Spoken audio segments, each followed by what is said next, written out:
Hi guys, welcome back to my channel dream house সোমালিস lifestyle. চলে এলাম অনেক দিন পর ব্লগ নিয়ে। এখানে দেখতে পাচ্ছ নিউ লুক। ঠিক একটা কেমন যে লাগছে, মানে কমফোর্টেবল নয়। আমি চশমাটা নতুন, দেখতেই পাচ্ছ চশমা পরা। এখন যে বয়স হয়েছে, তা যা হোক, আয়নার সামনে বা ক্যামেরার সামনে দাঁড়িয়ে থাকলে তো আমার হবে না। চলে এলাম রান্নাঘরে সকাল সকালই একটু লাঞ্চের ব্যবস্থা করতে, কারণ সকাল সকাল করে নিলাম ডাল করলাম আর অল্প করে একটু চিকেন করে নিলাম। ডাল ভাজা ভাত টিফিন কারিতে তুলে দিলাম। আজকে দুপুরের খাবারটা নিয়েই গেল। সকালে রুটি তরকারি করেছিলাম, কিন্তু সেটাকে ভিডিওয় আপলোড করা হয়নি। এখানে দেখতে পাচ্ছ কাল দুপুর থেকে বাসন একেবারে মানে উপুর চুপুর হয়ে রয়েছে, কারণ আমার সেলাইয়ের কাজটা পুজো এসে গেছে, বুঝতেই পারছো। এই ফ্রক দিয়ে, ব্লাউজ দিয়ে, নাইটি, কুর্তি সব কিছুর চাপ এত বেড়ে গেছে যে আমি নিজে আর এসব কাজ করে উঠতে পারছি না। তারপর শরীরটাও তোমাদের কাছে বলেছি যে হিমোগ্লোবিন এতটা কমে গেছে, প্রেশারটা লো হয়ে, সেই জন্য সব রকম মেনটেন করেই চলতে হচ্ছে। স্নান সেরে এসে ভিজে জামা কাপড় আর বৃষ্টি তো অনবরত পড়েই চলেছে, সব বারান্দায় জল ঝরে গেছিলো।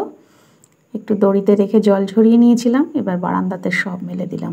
যেহেতু বারান্দাটায় ফ্যান চলে, ফ্যান মাঝে মধ্যে চললে পরেই জামা কাপড়গুলো শুকিয়ে যায়, বাইরের হাওয়াটাও আসে। সব এখানে আমি মেলে দিলাম। ভিডিও বেশি বড় করতে পারছি না, কারণ সেলাইয়ের কাজ যতদিন পর্যন্ত না পুজো মিটছে ততদিন পর্যন্ত ভিডিও এইভাবেই চলবে। যাক, যেটুখানি করে পারি তার মাঝেই সকাল থেকে উঠে নিজের দায়িত্ব কর্তব্য কোনোটাই তো কম নেই। তোমরা দেখেছ, প্রত্যেকটা কাজ সেরে নিয়ে তারপরে গিয়েই আমি নিজের ব্যবসার কাজে হাত দিই। এখন সেলাই নিয়ে বসবো। স্নান সেরে, আজকে বৃহস্পতিবার, পুজোও দেওয়া হয়ে গেছে দুপুরের। এই দেখো, দুটো ফ্রক তৈরি করে ফেললাম, নাইটি তো আছেই তার সাথে, সেগুলো আর আপলোডে দিলাম না।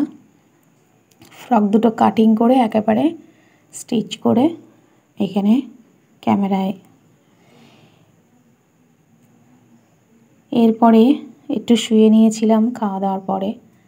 মেয়েরা পড়তে গেলেও সন্ধে হয়ে এসছে, বাইরে দেখছি অন্ধকার হয়ে এসছে। আমি বিছানাপত্র সব ঝেড়ে ক্লিন করে ফেললাম। আবার পড়ছিল, তার আগে একটু শুয়েছিলাম। সন্ধে লাগালাগি এবারে একটু আবার ঘরদোরগুলো পরিষ্কার করে নেব। ঘর দুবার করে ঝাড়ার চেষ্টা করি। সকালে একবার ঝাড় দিয়ে মুছে নিই, বিকেলবেলা আরেকবার ঝাড় দিয়ে নিই। বিছানাপত্র সব গুছিয়ে ফেললাম। গুছিয়ে এবার সন্ধে দিতে হবে, তার আগে ঝাড় দিয়ে নেব।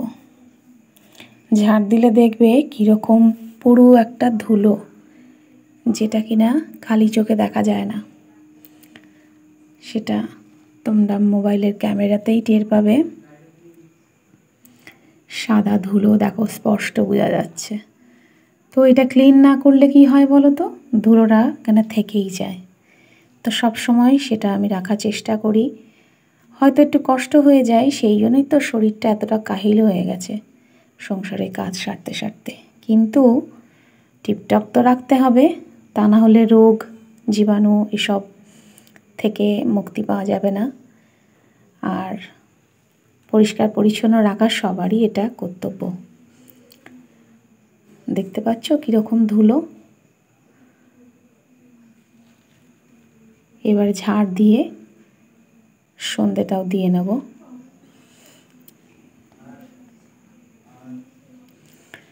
কাপড় চেঞ্জ করে এসে সন্ধে দিয়ে নেব। বর্ষা ওয়েদার, জানি না কালকে সকালবেলা ছাড়বে কি না। সন্ধে দিয়ে নিয়েছি। ভিডিও আর বাড়াতে পারলাম না, এখানেই স্টপ করতে হবে। কালকে নতুন ভিডিও নিয়ে আসছি। আজকের মতো টাটা। সবাই সুস্থ থেকো, ভালো থেকো।